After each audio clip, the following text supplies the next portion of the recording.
My name's Rochelle Swanson. I am 39 years old, and I am a registered nurse.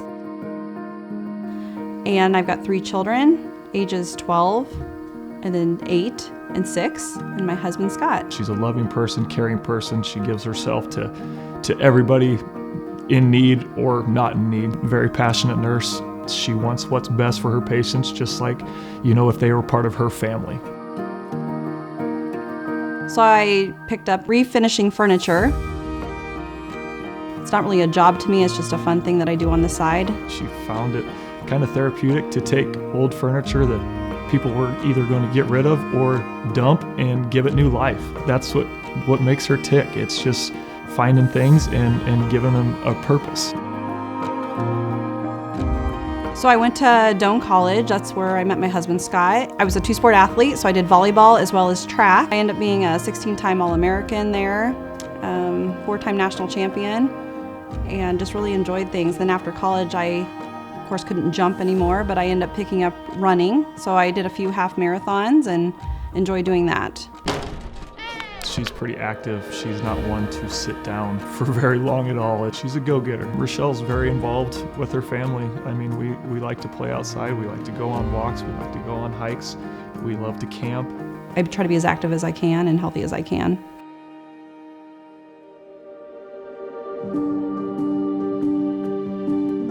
So Christmas Day was just a typical day. Woke up feeling fine. As I mentioned, I'm a nurse, so I was getting ready for work that day. I had to work that holiday. She got in the car and I'm like, all right, Mama, we love you. We'll see you tonight when you get home. And I ended up making a little bit of a pit stop because I was hiding my husband's Christmas present down at our storage unit here in town. Got in the storage unit. It was a big, heavy 80-quart cooler that I was lifting, and all of a sudden it dropped. So I'm still trying to pick it up and work my way to my vehicle. And all of a sudden, I literally dropped it again. It's like everything just stopped. It's almost like I felt like I was underwater. I mean, I felt like I could think, but everything was very slowed. And so I'm actually a stroke nurse. And so then all of a sudden I felt my face pulling down, and then I knew at that moment I was having a stroke. I mean, my face was droopy, my left arm was completely flaccid. I knew I needed to call my husband. I got to get out of this place because no one's going to be able to find me if something happens. So my immediate thought was I just need to let him know where I was. Went, poured myself a cup of coffee and sat down in the chair, and about 5 minutes later I was getting a call from my wife, and it was pretty gargled. I really didn't know what she was saying. I was trying to say I was having a stroke, and he's like, what? I thought I got to say one word, I got to say it good because he's got to know what's happening and what's going on. So all of a sudden I'm like, stroke! And he's like, you're having a stroke. I said, yes. And I said, you're having a stroke. Where are you at? And she finally got storage unit. As soon as she said that, I knew exactly where she was. Got in the car and drove her to the storage unit as fast as possible. And in the midst of him coming, I was able to call 911 at the same time. I also needed to tell 911 because I feel like we needed to get help there quick. But at least he knew where I was. And then calling 911 and letting him know my last known well time was key. And then they kept me on the phone. By the time I got to her, I opened the driver's side door, and she looked at me, and you could tell. He saw me and knew exactly what was going on. I did not want to wait for the ambulance, just because more time that I was sitting there waiting, the more time that my brain tissue was dying.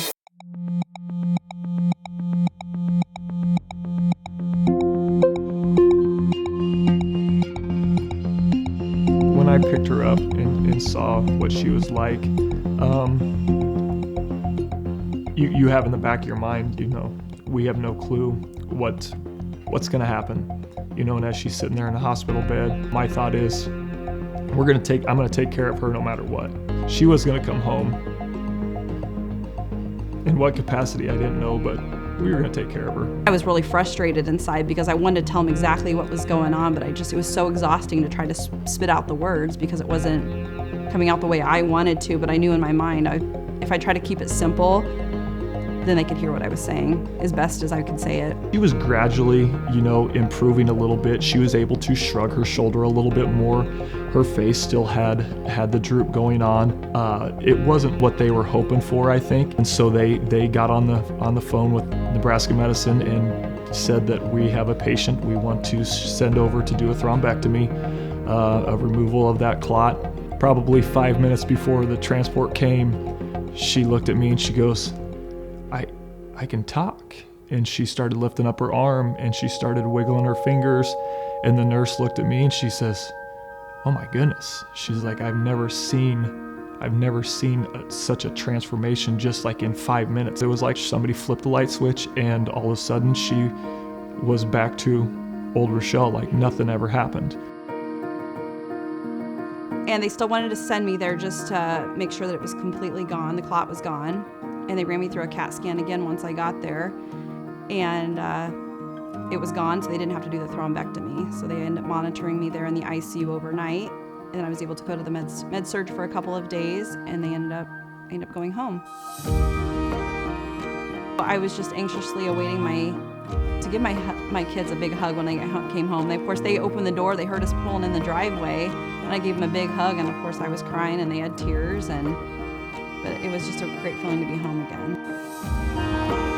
We ended up that evening on Monday, we waited and we extended our Christmas and opened up presents, and I truly feel like a Christmas miracle.